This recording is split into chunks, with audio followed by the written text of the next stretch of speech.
লেখিকা মনীষা ব্যানার্জির আসলের চেয়ে সুদ মিষ্টি। শান্ত নিরিবিলি একটি গ্রাম, তারই ঠিক মাঝখানে একটা বড় দিঘি। কলো টলটলে স্বচ্ছ জল, গ্রামের সবার প্রাণকেন্দ্র এই দিঘি। দিঘিটি জমিদার রাজরাজেশ্বর বাবুদের। এখন জমিদারি নেই, তবে দিঘিটি এখনো তাদের আছে। আমি এই গ্রামেরই ছেলে। পড়াশোনার জন্য শহর বোলপুরে গিয়েছিলাম, তারপর চাকরিও সেখানেই, তাই সেখানে একটি পিজিতে থাকি। গ্রাম আমার খুব প্রিয়, তাই ছুটি পেলেই চলে আসি বাবা মার কাছে এই গ্রামে, আর ঘুরে বেড়াই যত্রতত্র, ছবি তুলি ফোনে। এটা আমার হবি।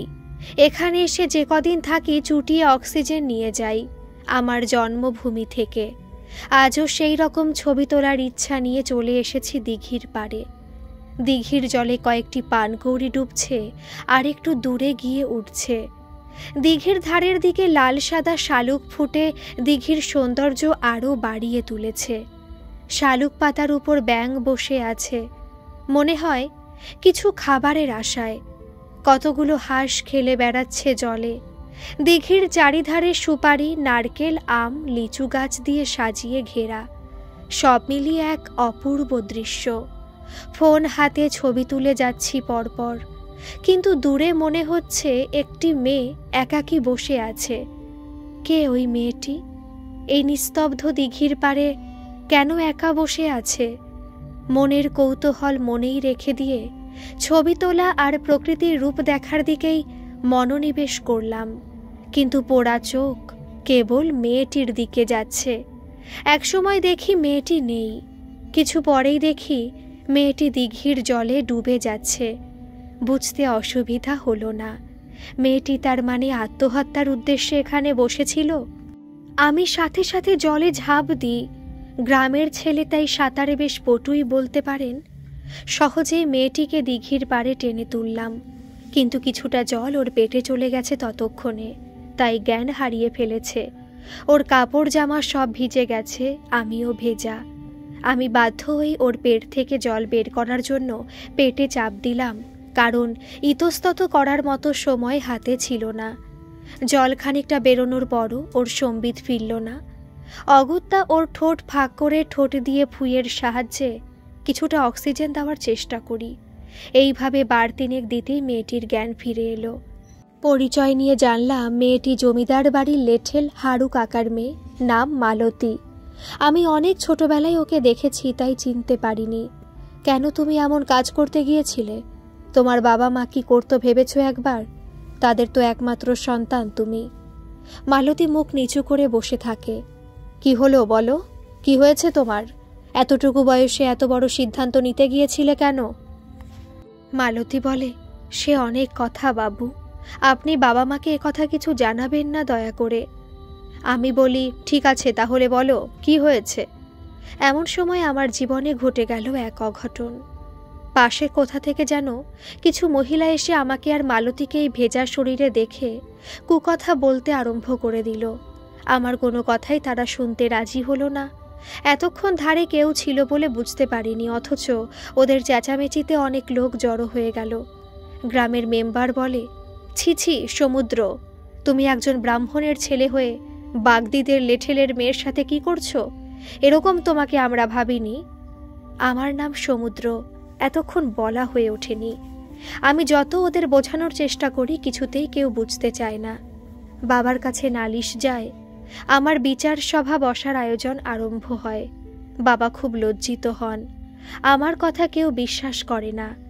মালতী হাত জোর করে বলার চেষ্টা করে, বাবুর কোনো দোষ নেই, উনি যা করেছেন আমাকে বাঁচানোর জন্য করেছেন। তা বলে ঠোঁটে ঠোঁট দেবে? একই কথা, মেয়েটির আর বিয়ে দিতে পারবে ওর বাবা? এইসব আলোচনা করতে করতে ওরা চলে গেল। আমার সম্বন্ধে সার্টিফিকেট দিয়ে মালতীকে বলি, তোমাকে বাঁচাতে গিয়ে আমার যে এমন অবস্থা হবে ভাবিনি। মালতীর বাবা হারু কাকা ও কাকি বলে, তুমি না থাকলে আমরা মেয়েকে হারাতাম সমুদ্র, তোমার কোনো ক্ষতি হোক চাই না। কিন্তু গ্রামের মোড়লরা কেউ কথা শুনল না। মালতীকে গ্রাম থেকে বেরিয়ে যাবার নিদান দিল। তার সাথে আমার গ্রামে আসাও বন্ধ। বাবা মা কাঁদতে থাকে। আমি মালতীর এই অবস্থার জন্য দায়ী না হয়েও অপরাধী হয়ে গেলাম। মালতী বলে, আমাকে কেন বাঁচালেন বাবু? সেই তো বাবা মাকে একলা থাকতে হবে, সাথে আপনার বাবা মাও একা হয়ে গেলেন আমার জন্য। আমার মতো মেয়ের মরে যাওয়াই ভালো ছিল। আমি বলি, তোমার কথা আমার শোনা দরকার। কেন তুমি এমন করতে গিয়েছিলে? শোনা হলো না, তার আগে ওরা চলে এলো। মালতী বলে, বলবো বাবু, আপনাকে আমার সব কথা বলবো। গ্রাম ছেড়ে যেতেই যখন হবে তখন সব বলবো। সন্ধ্যাবেলা আপনি আমার বাড়িতে আসবেন। বাবা জমিদার বাড়ি চলে যায় পাহারা দিতে। মাও ঘুমিয়ে পড়ে। মায়ের শরীর ভালো নয়, মানসিক চাপ নিতে নিতে কেমন যেন হয়ে গেছে। ডাক্তার বলেছেন নার্ভের রোগ। এখানে সারা মুশকিল, আর আমাদের কি ক্ষমতা বলুন? আমি বলি, ঠিক আছে, সন্ধ্যার সময় যাব। সন্ধ্যাবেলা মাকে বলে আমি মালতীদের বাড়ির দিকে রওনা হলাম। মালতী তৈরি ছিল, বলল, গ্রামের শেষ মাথায় যে মাঠ আছে ওখানে গিয়ে বসি, চলুন। আমি মালতীকে অনুসরণ করি। আজ আর আমার ভয় লজ্জা কিছুই নেই, কারণ অযথা অনেক অপমানিত হয়ে গেছি শুধুই। আর মালতী একটা পুটুলি নিয়ে বেরিয়েছে, অজানার উদ্দেশ্যে পাড়ি দেবে বলে। না হলে ওর বাবার কাজটা হয়তো আর থাকবে না। তাহলে না খেতে পেয়ে মা বাবা দুজনেই মরে যাবে। তাই তাদের না জানিয়ে এখান থেকে চলে যাবে সে। না হলে বাবা মা মরে যাবে, তবুও তাকে ছাড়তে পারবে না। মালতী জানে। সমুদ্র আর মালতী মাঠের ধারে একটা গাছের তলায় বসে। মালতী বলে, বাবা জমিদার বাড়ি লেঠেলের কাজ করে, আর মা তাই জমিদার বাড়ি যেত গিন্নিমাদের কিছু কাজ করার জন্য। এটা ওটা করে দিত, সাবান কেচে দিত, বিনিময়ে জমিদার বাবুদের রান্নাঘর থেকে কিছু খাবার মাকে দিত, পয়সাও দিত। আমি যেতাম মায়ের সাথে। মা কাজ করত, আর আমি জমিদার রাজেশ্বর বাবুর বড় ছেলের ছেলে অমলকান্তির সাথে খেলা করতাম। অমল ছিল আমার চেয়ে 2-3 বছরের বড়। দিনের পর দিন যেতে যেতে অমল আর আমার ভেতর একটা বন্ধুত্ব হয়। স্কুল থেকে এসেই ছুটতাম ওদের বাড়ি, আর অমলও আমার জন্য অপেক্ষা করত। দুজনে রান্নাবাটি খেলতাম। ও বড় হতো আর আমি বউ। নেহাত ছেলে মানুষই খেলা। লুকোচুরি খেলতাম। ও বেশিক্ষণ খুঁজে না পেলেই আমাকে কাঁদতে আরম্ভ করত। আমি তখন বেরিয়ে পড়তাম। জমিদার দাদু খুব ভালোবাসতেন আমাকে ও মাকে। গিন্নিমা পূজায় জামা কিনে দিতেন আমাকে। এভাবে আমরা বড় হতে লাগলাম। কৈশোর থেকে যুবতী হলাম। তখন আস্তে আস্তে বুঝতে পারলাম আমি জড়িয়ে গেছি অমলের সাথে।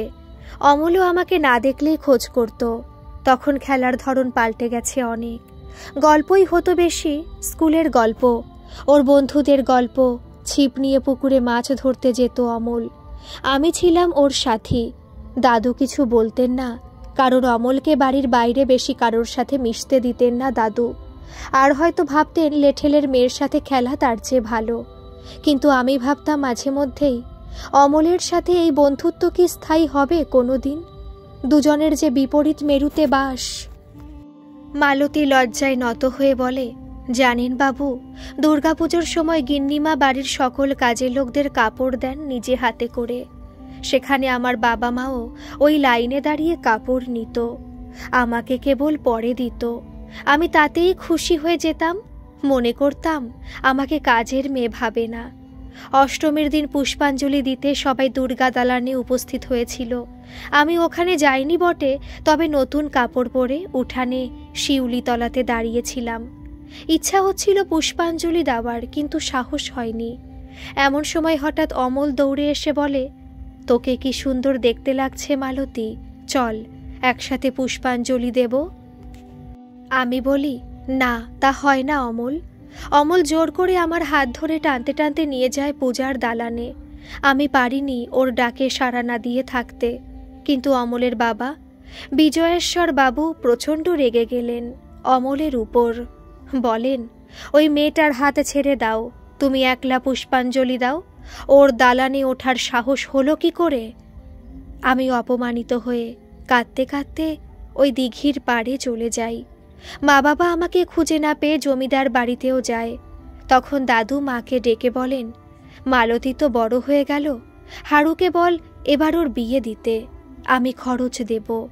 তোদের ঘরে এত বড় মেয়ে তো রাখে না কেউ। মা আমাকে না পেয়ে বাড়ি চলে আসে। আর অমল আমাকে পাওয়া যাচ্ছে না শুনে আমাকে খুঁজতে খুঁজতে দিঘির পাড়ে চলে আসে, কারণ ও জানতো আমি ওখানেই থাকব। অমল এসে আমার হাত ধরে বলে, মালতী, আমি খুব দুঃখিত মালতী, বাবা যে এরকম রেগে যাবে বুঝতে পারিনি। এমনিতে বাড়ির সবাই তো তোকে ভালোবাসে বল, তবে কেন রেগে গেল? আমি বলি, ভালোবাসা নয় গো, করুণা করে। অমল বলে, আমি তো তোকে ভালোবাসি বল, চল বাড়ি চল, কাকি তোকে খুঁজছে। আমি বাড়ি ফিরে আসি, অমলও বাড়ি চলে যায়। মা আমার চোখ মুখ দেখে বোঝে আমি কাঁদছিলাম।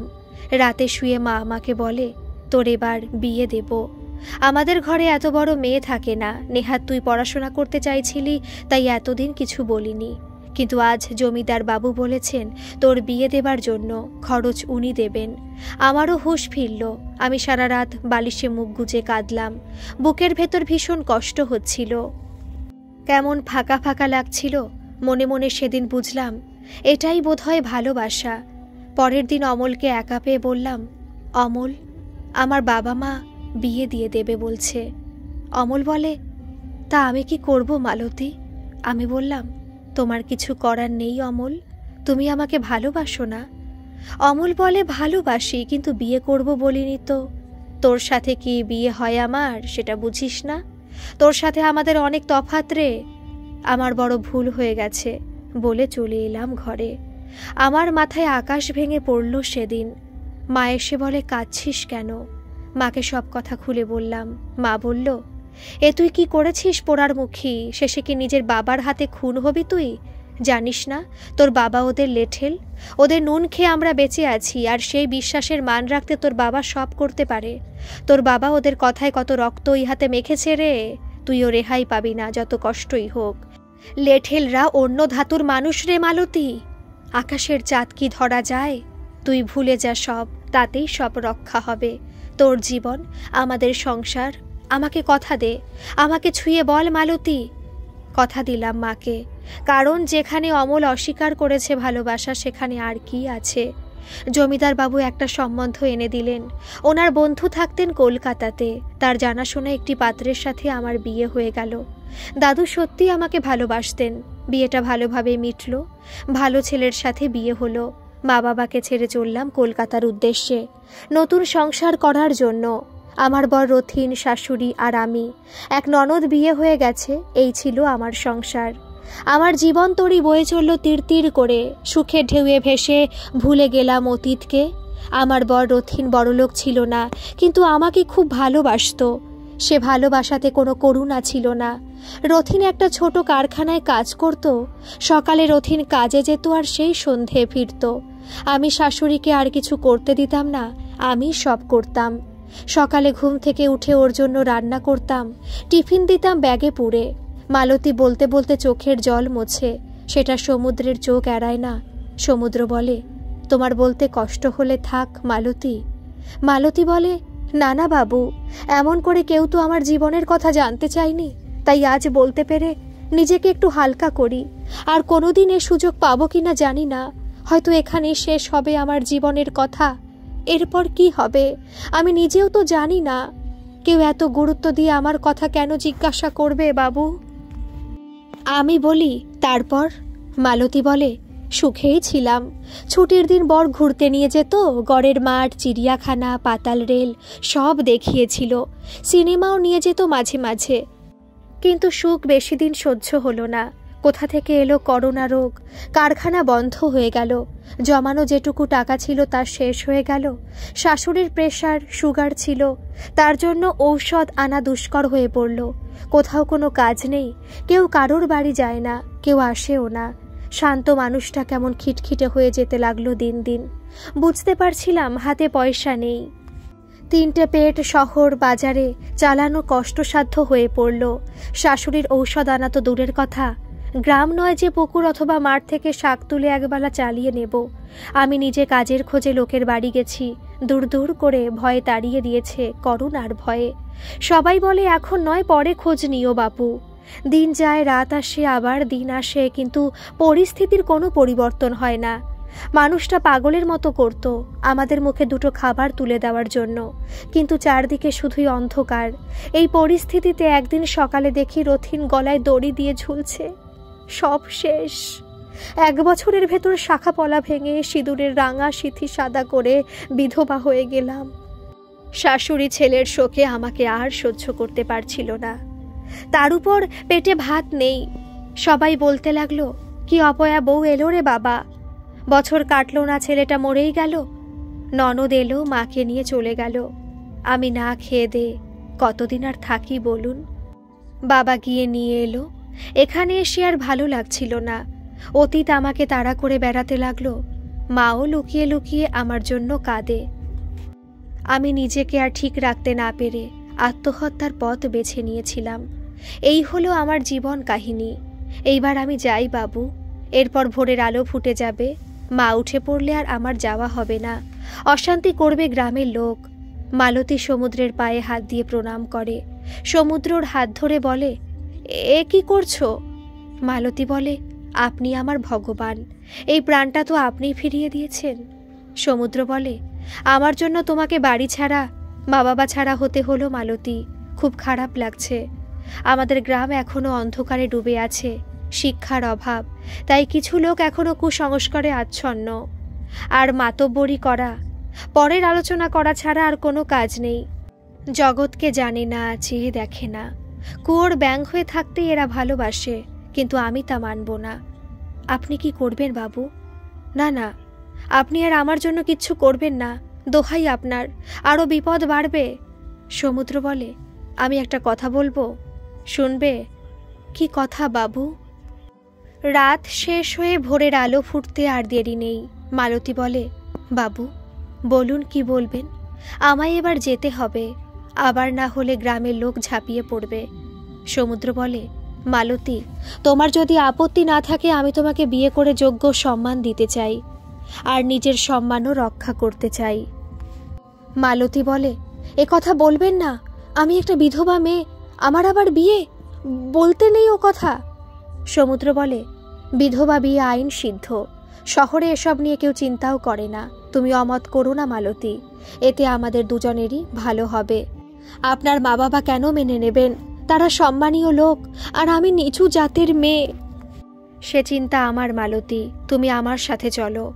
সমুদ্র মা বাবাকে গিয়ে বলে মালতীকে সে বিয়ে করবে। তার মা বাবা রেগে গেলেন আর বললেন, তুমি যদি এই বিয়ে করো তবে আমরা তোমাকে ত্যায্য করব।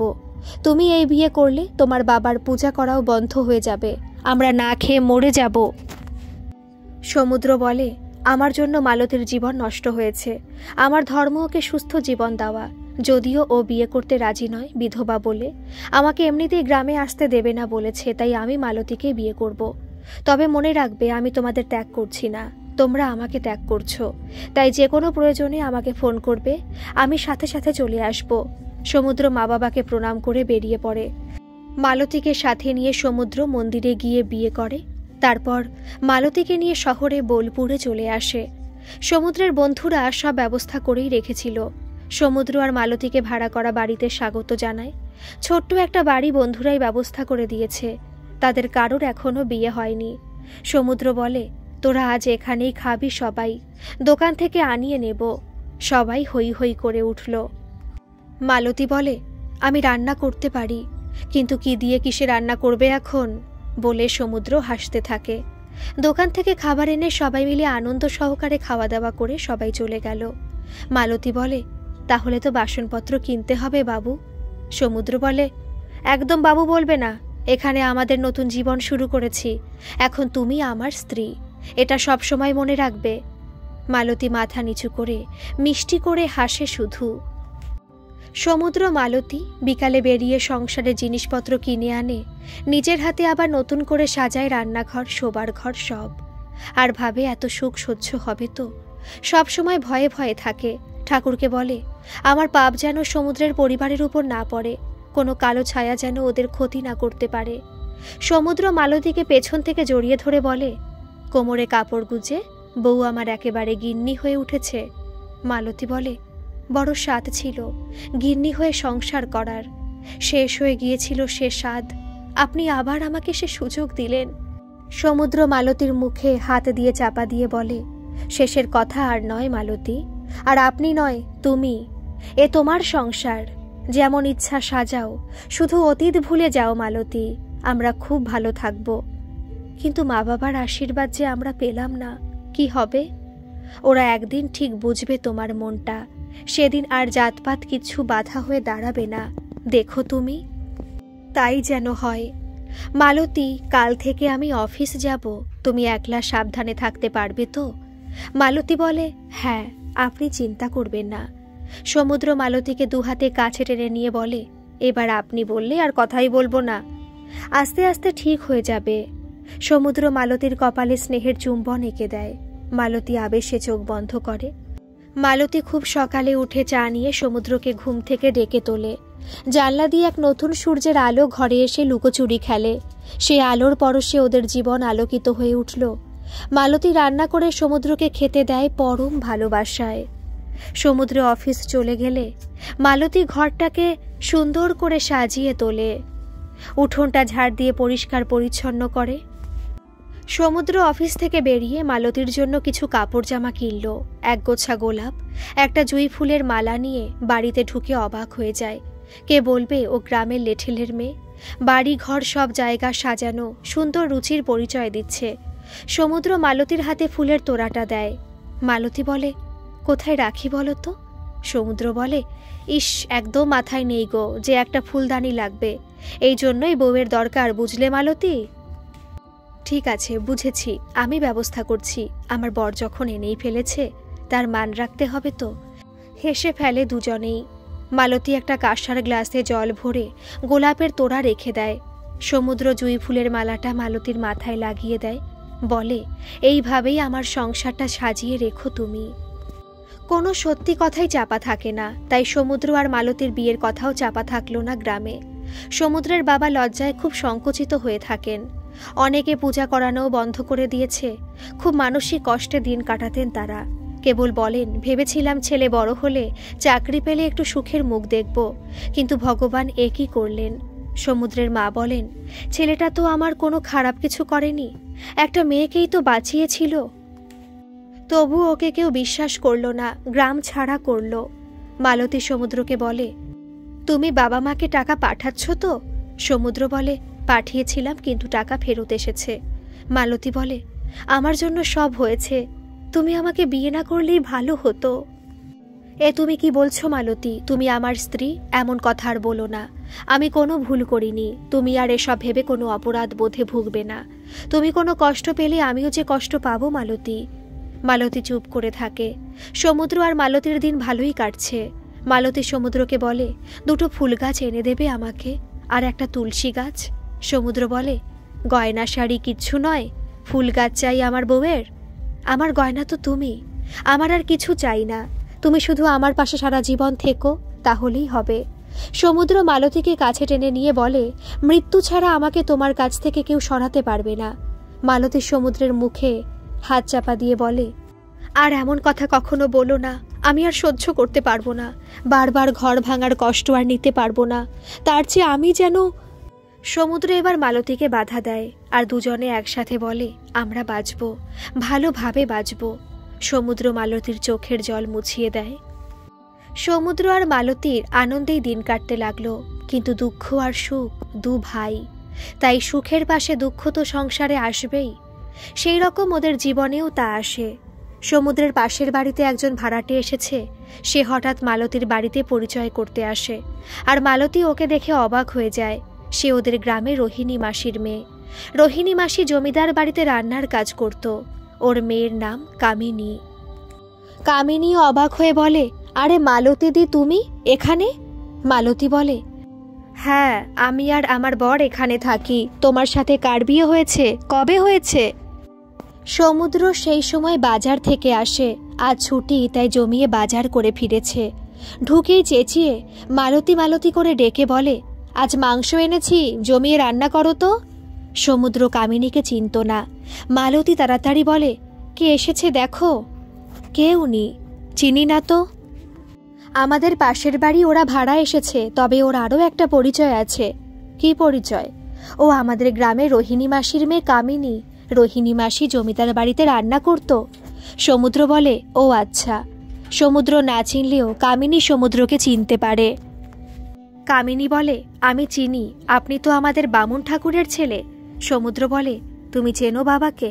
হ্যাঁ চিনি তো, উনি রোজ জমিদার বাড়ি পুজো করতে আসতেন। মালতী বলে, আসতেন বলছো কেন কামিনী? এখন আসেন না? কি করে আসবেন, উনি তো কিছুদিন আগে মারা গেছেন। সে কি, তোমরা জানো না? সমুদ্র ধপ করে বসে পড়ে। মালতী দৌড়ে এসে কাছে দাঁড়ায়, বলে, আজই যাও মায়ের কাছে, তিনি অভিমান করতেই পারেন, কিন্তু তোমার অভিমান করে থাকা উচিত নয়। কামিনী বলে, তোমাদের খবর দেয়নি কেন? মালতী কামিনীকে সব ঘটনা বলে, আর বলে, তুমি আজ ভাগ্যিস খবরটা দিলে কামিনী। কামিনী বলে, আজ চলি গো মালতীদি, আমার বরের আসার সময় হয়ে গেছে, পরে আসবো। আজ ভাগ্যিস পরিচয় করতে এলাম, তাই তো নিজের দেশের একজনকে পেয়ে গেলাম। দুই বোনে ভালো থাকবো আমরা বিদেশ বিভুয়ে, বলো? একদম ঠিক বলেছ কামিনী। সমুদ্র ঘরে এসে মন খারাপ করে বসে থাকে। মালতী তাকে বুঝিয়ে বাড়ি পাঠাতে চায়। সমুদ্র বলে, মা কি ঢুকতে দেবে? না দিক, তবুও তুমি যাও গো, তার পাশে তোমার দাঁড়ানো উচিত যখন শুনেছ এত বড় ঘটনা। তুমি যাবে আমার সাথে? না, তাতে গন্ডগোল বাড়বে, তুমি যাও। আর যদি আসতে চান নিয়ে এসো, আমি তার সেবা যত্ন করব। পরদিন সমুদ্র বাড়িতে গিয়ে মায়ের কাছে যায়, বলে, মা, বাবার মৃত্যুর খবরটা আমাকে দিলে না? কি করে দেব, তোমাকে আমরা ত্যাগ করেছিলাম, তাই তোমার বাবা আমাকে দিয়ে শর্ত করিয়ে নিয়েছিল তার মুখাগ্নি যেন তুমি না করো, তাই আর তোমাকে খবর দিইনি। আমি জানতাম খবর পেলে তুমি আসবেই, আর মুখাগ্নি না করতে দিলে তোমার অপমানটাই হতো। তোমাকে সে অপমান থেকে বাঁচাতেই চেয়েছি শুধু। সমুদ্র মায়ের পায়ের কাছে বসে বলে, মা, তুমি এখনো আমাকে এত ভালোবাসো, আমার সম্মানের কথা ভাবো। মা হইছে, আমাদের মায়েদের এটাই শাস্তি রে। সন্তান যেমনই হোক, মা তার মঙ্গল চিন্তাই করে চলে, তাকে কারোর কাছে ছোট হতে দেয় না। মা, তুমি একলা এখানে থাকবে কি করে? তুমি চলো আমার সাথে, আমরা তোমাকে মাথায় করে রাখবো। মালতী খুব ভালো মেয়ে, শুধু নিচু জাত বলে দূরে ঠেলে রাখলে কি করে জানবে বলো ও কেমন মেয়ে? না সমুদ্র, তোর বাবাকে অসম্মান করা হবে তাতে, সেটা আমি পারবো না। কিন্তু তোমার শরীর খারাপ হলে কে দেখবে? চিন্তা করিস না, ভগবান আছেন, তার যা ইচ্ছা করবেন। সমুদ্র খুব কাঁদতে থাকে আর বলে, মা, তুমি তো মা, ক্ষমা করে দাও না মা। না, এখন যেতে পারবো না, তবে যদি কোনোদিন মনে হয় তখন দেখা যাবে। সমুদ্র ফিরে আসে মালতীর কাছে। মালতীকে বলে, আমি পারলাম না মালতী মাকে নিয়ে আসতে। মালতী সমুদ্রকে বলে, দেখবে একদিন সব ঠিক হয়ে যাবে। দেখো, তুমি ধর্ম পথে আছো, তাই সব ঠিক হতেই হবে। সমুদ্র মালতীকে জড়িয়ে ধরে কাঁদে, মালতীও কাঁদে তার সাথে। যে দ্বিধা ব্যবধান সংকট ছিল ওদের ভিতর, আজ তা ভেঙে চুরমার হয়ে গেল। আনন্দে যেমন মানুষ পরস্পরকে কাছে টানে, চরম দুঃখের সময় সমবেদনাও দুটো মানুষকে এক করে দেয়, সেই রকম সমুদ্রের দুঃখে আজ মালতী আর সমুদ্র এক আত্মা হয়ে গেল দুজনে। কামিনী পরের দিন আসে আর মালতীর কাছে সব শোনে। কামিনী সমুদ্রকে বলে, দাদা, তুমি কাকিকে নিয়ে একদম চিন্তা করো না, আমি তো বাপের বাড়ি যাই, তখন দেখে আসব। মালতী বলে, সেই ভালো, তুমি মাকে কিছু জানতে দেবে না, আর আমাদের সাথে তোমার দেখা হয় কিছু বলবে না, তাহলে তিনি কেমন আছেন তা সত্যি তোমার কাছে প্রকাশ করবেন না। বুঝতে পারছো আমি কি বলতে চাইছি? তিনি মানি লোক তো। হ্যাঁ গো, সব বুঝি মালতীদি, আমিও তো বড় হয়েছি, সংসার করছি, তোমরা ভেবো না। সমুদ্র মালতীর কথা শুনে ভাবে, কে বলবে মালতী একটা অর্ধশিক্ষিত লেঠেলের মেয়ে? এমন মন, এমন বিচার বুদ্ধি হয়তো কোনো উচ্চবিত্ত শিক্ষিত মেয়েরও নেই। এইভাবেই ওদের জীবন তরি বয়ে চলে সুখের সাগরে। সমুদ্র অফিস থেকে ফিরে একদিন দেখে মালতী শুয়ে আছে, আর কামিনী ওর ছোট্ট ছেলেকে সাথে নিয়ে বসে আছে। সমুদ্র ভয় পেয়ে যায় মালতীকে শুয়ে থাকতে দেখে, বলে, কি হয়েছে তোমার? জ্বর হয়েছে? গায়ে হাত দিয়ে দেখে সমুদ্র বলে, জ্বর হয়নি তো, তবে কি হয়েছে? কামিনী বলে, তুমি ভয় পেও না সমুদ্র, সব মেয়েদের এই অবস্থায় যা হয় তাই হয়েছে। এ অবস্থায় মানে? মালতীদি কিছুদিন খেতে পারছিল না, আর আজ যখন আমি আসি তখন দেখি খুব বমি করছে, মাথা ঘুরছে, তাই আমি শুয়ে দিয়েছি। কি হয়েছে ওর কামিনী? তুমি বাবা হবে সমুদ্রদা, আর আমি মাসি।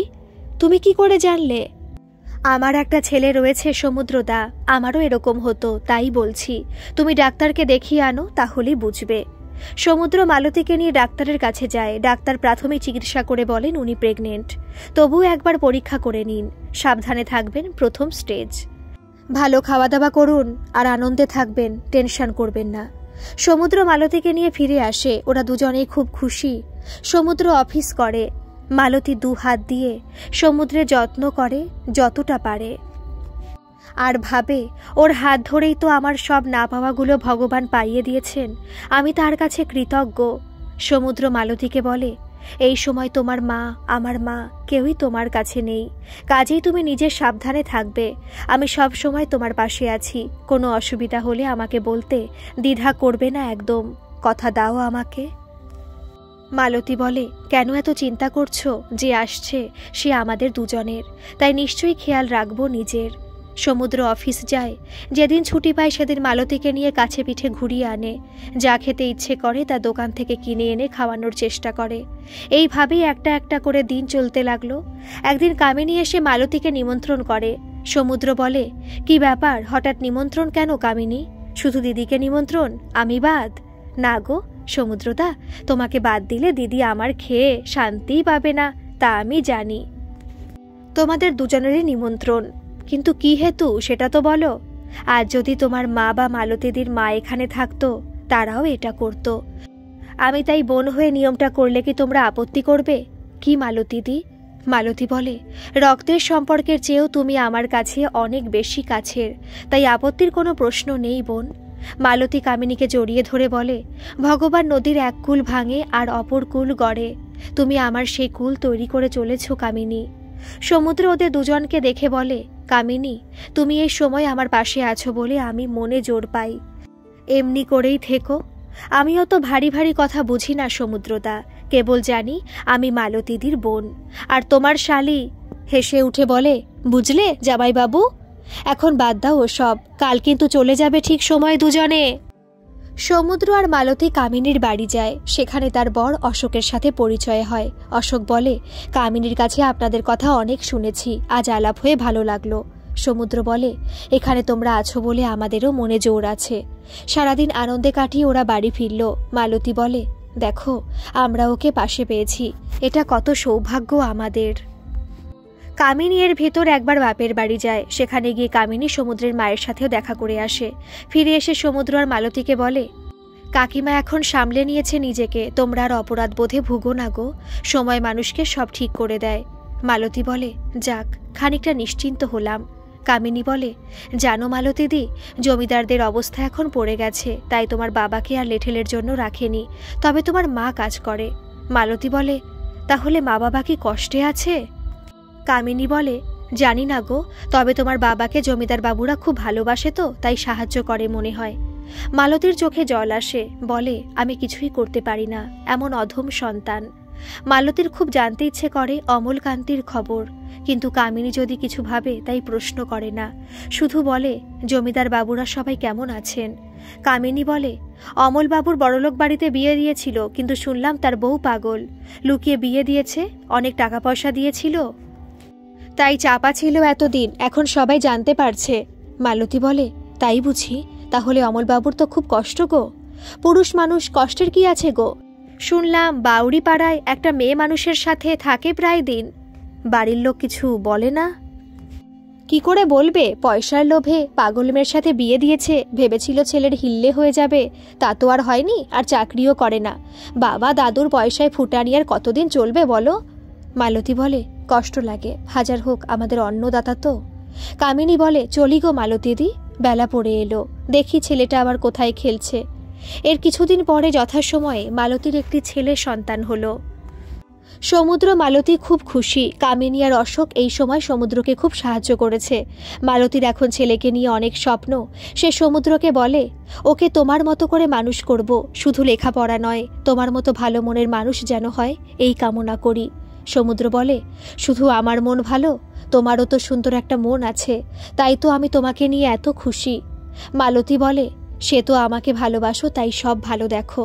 সমুদ্র বলে, দেখো ছেলেকে পেয়ে আবার আমার ভালোবাসা যেন কমে না যায়। খুব হিংসুটে হচ্ছ বলে হেসে ওঠে মালতী। কে আবার হিংসা করছে গো মালতীদি? কামিনী ঢুকতে ঢুকতে বলল, এই তোমার জামাইবাবু সমুদ্র দাদা। আবার কে?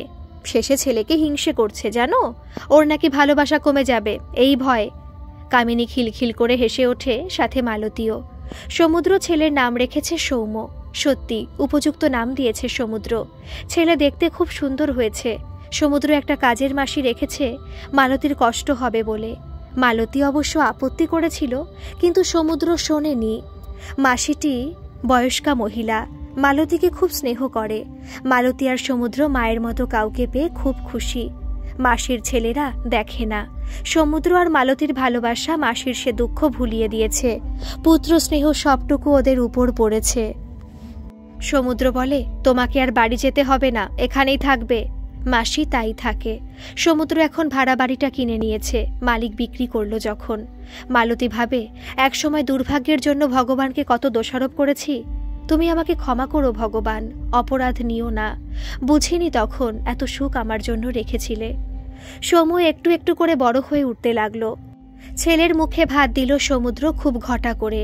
বন্ধু বান্ধব পাড়া প্রতিবেশী সবাইকে বলেছে, মাকেও বলেছিল, কিন্তু মা আসেনি। অশোক কামিনী কদিন ধরে খুব খাটাখাটনি করেছে, সব সুষ্ঠুভাবে মিটে গেল। ছেলে বড় হচ্ছে, এক পা করে হাঁটতে শিখছে, বাবা মা বলতে শিখছে। ছেলের বেড়ে ওঠা দেখতে দেখতে সমুদ্র আর মালতীর সময় কেটে যায়। মাসিরও নাতিকে পেয়ে আহ্লাদার ধরে না। মাসি ভাবে, ছেলে বৌমা না হয়েও আমাকে কত ভালোবাসে এরা। আমি এবার একটা নিশ্চিন্ত আশ্রয় পেয়েছি, আর কিছু চাই না। ভগবান ওদের ভালো রেখো। আর সমুদ্রের মায়ের কথা ভেবে কষ্ট পায়। যদি সে দেখত এত ভালো ছেলে বৌমাকে, তবে বুঝতেন কি ভুল তিনি করে চলেছেন। এর 3 বছর পর সমুদ্রের আজ ছুটি, তাই অফিস যায়নি। মালতী রান্না বসিয়েছে, মাসি কুটনো কেটে দিচ্ছে। পিঠে রোদ দিয়ে, শীতের সকাল, মিঠে রোদ। সৌম্য ছুটির দিন বাবাকে পায়, তাই খুব খুশিও আজকে। সব বায়না বাবার কাছে, বাবা গাড়ি করে দাও, বাবা বেড়াতে নিয়ে চলো, বাবা কোলে নাও তো, ওই ফুলটা পারবো। এইরকম নানা আবদার সারাদিন চলতেই থাকে। আর সমুদ্র সব আবদার মেটায়। মালতী মাঝে মাঝে বকে ছেলেকে, বলে, এত বিরক্ত করিস কেন, একটু শান্তিতে থাকতে দে। সারা সপ্তাহ কাজ করে মানুষটা, একটু ছুটিতে বিশ্রাম নেবে তাও দিবি না। মাসি বলে, বকছো কেন বৌমা, বাবাকে কতটুকু কাছে পায় বলো। মালতী বলে, তোমাদের দুজনের আদরে বাদর তৈরি হবে এবার। সৌম্য অমনি বলে, বাবা আমি বাদর হব, লেজ করে দাও, দাও না। সবাই হাসতে থাকে। মালতী বলে, নাও এবার লেজ বানাও। সমুদ্র বলে, এত ছোট চাওয়াতে তুমি রাগ করো না মালতী, ও তো আর দামি কিছু চাইনি বলো। মাসি সৌম্যকে চান করাবার জন্য তেল মাখাতে গেলে সৌম্য দৌড়াতে লাগে আর বলে, মাসি ঠাম্মা ধরো আমাকে, ধরতে পারে না, ধরতে পারে না। মাসি খানিকটা দৌড়ে হাঁপিয়ে যায়। সে বসে পড়ে বলে, আমি কি পারি সোনা তোর সাথে? মালতী বলে, দাও আশকারা, এবার বোঝো, বলে মিটিমিটি হাসতে থাকে। সমুদ্র পেছন থেকে ঝট করে ধরে এনে দেয়, আর তখন সৌম্য খিলখিল করে হাসতে থাকে। এইভাবে হাসি গল্পে কাটে ওদের জীবন। দুপুরে সবাই খেতে বসেছে। এমন সময় পিয়ন এসে একটা চিঠি দিয়ে যায়। সমুদ্র উঠে চিঠি নেয় আর ভাবে, চিঠি কে দিল। উপরে ঠিকানা দেখে দেশের বাড়ির। তাড়াতাড়ি চিঠি খোলে, চিঠি পড়ে বসে পড়ে। মালতী বলে, কি হয়েছে, কার চিঠি? সমুদ্র বলে, মা দিয়েছে। কি লিখেছেন, ভালো আছেন তো? না, মায়ের শরীর ভালো যাচ্ছে না, যেতে লিখেছে, ভয়ে আছে কখন কি হয়, আমাকে দেখতে ইচ্ছে করছে। মালতী বলে, যাও আর মাকে বুঝিয়ে সুঝিয়ে যেমন করে পারো নিয়ে এসো এখানে। মাসি বলে, এমন সুন্দর ছেলে বৌমা নাতি ছেড়ে কেন যে থাকেন জানি না। আমার মাঝে মাঝে অপরাধ বোধ হয়, মনে হয় যে সুখ আনন্দ তার পাওয়ার কথা তা আমি ভোগ করছি। সমুদ্র বলে, এতে তোমার দোষ কোথায়? তুমি না থাকলে ওই অসময়ে কে থাকতো বলো? তুমি আমার ছেলে বউ সবার যত্ন করেছ, রক্তের সম্পর্কে লোক না হয়েও। এ কি কম কথা মাসি? আমি কৃতজ্ঞ তোমার কাছে। মালতী বলে, এখন তুমি যত তাড়াতাড়ি পারো যাবার চেষ্টা করো। কামিনী এমন সময় এসে বলে, কে কোথায় যাচ্ছে গো? সৌম্য দৌড়ে এসে কামিনীর ছেলের হাত ধরে বলে, দাদা খেলবো চলো। দুজনে উঠোনে খেলতে থাকে। মালতী কামিনীকে চিঠির কথা বলে। কামিনী বলে, যাও সমুদ্রদা, কাকিকে নিয়ে এসো। মালতীদি ঠিক বলেছে, খুব যদি অসুস্থ হয় তাহলে না হয় অশোককে নিয়ে যাও, দুজনে থাকলে সুবিধা হবে। সমুদ্র বলে, না, আমি আগে যাই দেখি মা আসতে রাজি হয় কিনা, আসতে চাইলে একটা গাড়ি করে নিয়ে চলে আসব। কামিনী আর মালতী বলে, সেই ভালো। সমুদ্র বলে, মালতী তুমিও চলো না। মালতী বলে, না, মা তোমাকে দেখতে চেয়েছেন, আমাকে নয়। আর আমাকে দেখলে হয়তো পুরনো দুঃখ যেটুকু চাপা পড়ে আছে তা আবার নতুন করে ক্ষতবিক্ষত হবে, তা আমি চাই না। আর তাতে হয়তো নাও আসতে চাইতে পারেন, তার চেয়ে ছেলেকে নিয়ে যাও সাথে করে। মাসি বলে, হ্যাঁ ঠিক। বাবা সমুদ্র, তুমি সৌম্যকে নিয়ে যাও, নাতিকে দেখে উনি ঠিক আসবেন, আমার বিশ্বাস। কামিনী বলে, এটা হতে পারে, কারণ আমি যখন এর আগে গিয়েছিলাম তখন আমার ছেলেকে দেখে বলছিল, আমার সমুদ্রের একটা এমন ছেলে হলে কি ভালো হতো, কত স্বাদ ছিল, ছেলের বিয়ে দেব, নাতি নাতনি হবে, কোনো স্বাদ মিটল না। সমুদ্র বলে, কেন যে মালতীকে এখনো মেনে নিতে পারে না বুঝি না। মালতী বলে, আমি ওনার কোনো দোষ দেখি না, ওনার জায়গায় আমি থাকলেও হয়তো এমন কাজই করতাম। সকল মা বাবারই ছেলেকে নিয়ে অনেক আশা থাকে, কেউই নিচু জাতের মেয়েকে হঠাৎ মেনে নিতে পারে না, তার উপর বিধবা, তাও ছেলে ভালোবেসে বিয়ে করেনি, করেছে বাধ্য হয়ে। বলতো কেউ মানতে পারে হঠাৎ করে এমন ঘটনা ঘটলে? তাই উনি যা করেছেন ঠিক করেছেন, কোনো ভুল ধরার ক্ষমতা আমার নেই। কামিনী বলে, এমন ভাবনা ভাবতে তুমি পারো মালতীদি, তাই তো তুমি সবার চেয়ে ভালো, একদম আলাদা। সমুদ্র বলে, নিজেকে বিধবা আর বলো না, আমার দেওয়া সিঁদুরে মাথা রাঙা হয়ে আছে তো। কামিনী বলে, ঠিকই তো মালতীদি, অলক্ষণীয় কথা বলবে না তো। পরদিন সমুদ্র সকাল সকাল ছেলেকে নিয়ে বেরিয়ে পড়ল। মালতী ছেলেকে শিখিয়ে দিল, তুমি ঠাকুমার কাছে যাচ্ছ, তাকে প্রণাম করবে, গলা জড়িয়ে হামি খাবে, তারপর এখানে নিয়ে আসবে জোর করে। ঠাকুমা এখানে ছিল না কেন? মাসি ঠাম্মা তো থাকে এখানে। মালতী বলে, তোমাকে রাজপুত্রের গল্প বলেছি মনে আছে? হ্যাঁ। সেই রকম তুমি এখন বড় হয়েছ, রাজপুত্রের মতো, তাই ঠাকুমাকে উদ্ধার করতে যাচ্ছ গ্রাম থেকে। ঠাকুমা তাহলে রাজকন্যা? হ্যাঁ তো, সেই রাজকন্যাকে গাড়ি করে তুলে নিয়ে আসতে হবে তোমাকে জোর করে রাজপুত্রের মতো।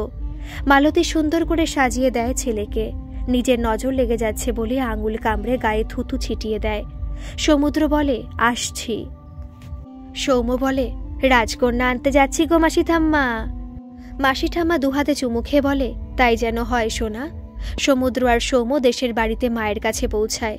সমুদ্রের মা সুহাসিনী দেবী ঘরে শুয়েছিলেন। সমুদ্র ঘরে গিয়ে মাকে বলে, মা আমি এসেছি, তুমি কেমন আছো মা? শরীরটা ভালো নয় রে, তোকে খুব দেখতে ইচ্ছা করছিল, তাই চিঠি লিখি। মা তুমি চলো আমার সাথে। না বাবা, যে কটা দিন বাঁচবো এখানেই থাকবো, আমার স্বামী শ্বশুরের ভিটে ছেড়ে আর কোথাও যাব না। ছেলেটি কে রে? সৌম্য এবার মায়ের কথা মতো ঠাকুমাকে প্রণাম করে, গলা জড়িয়ে ধরে হামি খেয়ে বলে, ঠাম্মা চলো না আমার সাথে, আমি তোমাকে নিয়ে যাব বলে তো এসেছি। সমুদ্র, কে রে ছেলেটি? মা, ও সৌম্য, আমার ছেলে। তুমি তো মুখে ভাতের সময় যাওনি, তাই দেখনি। সুহাসিনী সৌম্যকে বুকে জড়িয়ে ধরেন, তার দু চোখের কুল ছাপিয়ে জল আসে। বলেন, সত্যি বলছিস এ আমার বংশের প্রদীপ? হ্যাঁ সত্যি বলছি, তুমি চলো মা আমার সাথে, আমি তোমাকে একলা রেখে যাব না। না তা হয় না, এই একবার দেখলাম তোদের সেই ভালো, এবার যদি আমি মরেও যাই কোনো দুঃখ নেই। সৌম্য বলে, আমি বড় হয়ে গেছি, রাজপুত্রের মতো তোমাকে গাড়ি করে উড়িয়ে নিয়ে যাব। মা বলেছে তুমি আমার রাজকন্যা। কে বলেছে? আমার মা বলেছে। সৌম্যকে জড়িয়ে ধরে বলেন, আর বলিস না দাদা ভাই, বড় লোভ হয় ওই সুখ ভোগ করার। মা বলেছে লোভ করতে নেই, হিংসা করতে নেই, তুমিও লোভ করো না ঠাম্মা। সমুদ্র বলে, তুমি চুপ করো, সে লোভ নয়। সুহাসিনী বলে, ওকে বকছিস কেন? আমি তো ভাবতেই পারছি না একটা লেঠেলের মেয়ের এত সুন্দর শিক্ষা, আমি অবাক হয়ে গেছি। সমুদ্র বলে, হ্যাঁ মা, ও খুব ভালো মেয়ে, তুমি চলো, নিজেই দেখে নেবে। সৌম্য বলে, চলো ঠাম্মা আমার সাথে। সুহাসিনীকে পাশের বাড়ির বউ খাবার দিতে এসে বলে, খেয়ে নাও এবার জেঠিমা, দেখো আমার ছেলে নাতি এসেছে, ওরা নিয়ে যেতে চাইছে। ভালোই তো, যাওয়াই উচিত তোমার জেঠিমা, একা একা কতদিন থাকবে? সৌম্য গলা জড়িয়ে ধরে বলে, চলো না ঠাম্মা, কার সাথে যুদ্ধ করতে হবে বলো? বউটিকে দেখিয়ে বলে, এর সাথে? এ তোমায় বন্ধ করে রেখেছে। এবার সুহাসিনী হেসে ফেলেন, বলে, না ভাই, তোমাকে কারোর সাথে যুদ্ধ করতে হবে না। তোমার রাজকন্যা নিজেই মনের দরজা বন্ধ করে রেখেছিল, কিন্তু আর না, তুমি এসে আমার মনের বন্ধ দরজা খুলে দিয়েছ সোনা। আমি যাব। সৌম্য লাফিয়ে উঠে বলে, কি মজা, কি মজা, ঠাম্মা যাবে। সমুদ্র গাড়ি করে মাকে নিয়ে বাড়িতে এলো। মালতী মাথায় ঘোমটা দিয়ে সুহাসিনী দেবীকে প্রণাম করে সাদরে ধরে ধরে ঘরে নিয়ে যায়। সৌম্য বলে, মা, রাজকন্যাকে নিয়ে এলাম, এবার আমাদের বিয়ে হবে। ঘরের সবাই হাসতে থাকে। মাসি ঘরে ঢুকে বলে, দিদি, আপনি এসে খুব ভালো করেছেন। মালতী বলে, মা, আমাদের পরিবারটা এতদিনে সম্পূর্ণ হলো, তুমি রাগ করে থেকো না, আর আমাকে ক্ষমা করে দাও। সুহাসিনী বলে, তুমি আমাকে সৌম্যকে উপহার দিয়েছ, আর খুব সুন্দর শিক্ষা দিয়েছ ছেলেকে, তা দেখে আমার ভুল ধারণা ভেঙে গেছে। বুঝেছি জাতটা বড় কথা নয়, মানুষটি কেমন, তার শিক্ষা ব্যবহার কেমন, সেটাই বড় কথা। সমুদ্র এসে মাকে জড়িয়ে ধরে। সুহাসিনী দুহাতে ছেলে বৌমাকে জড়িয়ে ধরেন। সৌম্য বলে, আমি তবে কোলে বসি তোমার? সুহাসিনী সৌম্যকে আদর করে চুমু খেয়ে বলেন, এই জন্যই মহাপুরুষরা বলে গেছেন, আসলের চেয়ে সুদ মিষ্টি। কামিনী ঢুকে বলে, আর আমি কি বাদ? সুহাসিনী বলে, ও বাবা, তুইও এখানে? কামিনী হেসে বলে, কাকিমা, তোমার মনে কামনা ছিল, তাই কামিনী এখানে। মাসি বলে, ঠিক তাই, আপনার এতদিনের কামনা পূর্ণ হলো। মালতী দুহাত মাথায় ঠেকিয়ে বলে, ভগবান আমার সংসার পরিপূর্ণ করলে তুমি সব সময় পাশে থেকো এমনি করেই। সুহাসিনী মালতীর মাথায় হাত রেখে বলেন, আর ভয় নেই বৌমা, আমরা সবাই একসাথে থাকি, সেটাই ভগবানের ইচ্ছে। একটাই দুঃখ, তোমার বাবা দেখে যেতে পারলেন না। কামিনী বলে, মালতীদি, শুধু শাশুড়ির আদর খেলেই হবে? রান্না করতে হবে তো। আমি বরং এখানে সবার রান্না চাপাই, আপত্তি নেই তো? তুমি আর সমুদ্রদা গল্প করো কাকিমার সাথে। মাসি বলে, চলো, আমিও যাই তোমার সাথে, আজ যে বড় আনন্দের দিন। মালতী বলে, এর চেয়ে ভালো আর কিছু হয় না কামিনী, তাই করো। গল্পটি কেমন লাগলো অবশ্যই কিন্তু কমেন্ট করে জানাবেন, আর ভালো লাগলে প্লিজ একটা সাবস্ক্রাইব করে দেবেন। ধন্যবাদ।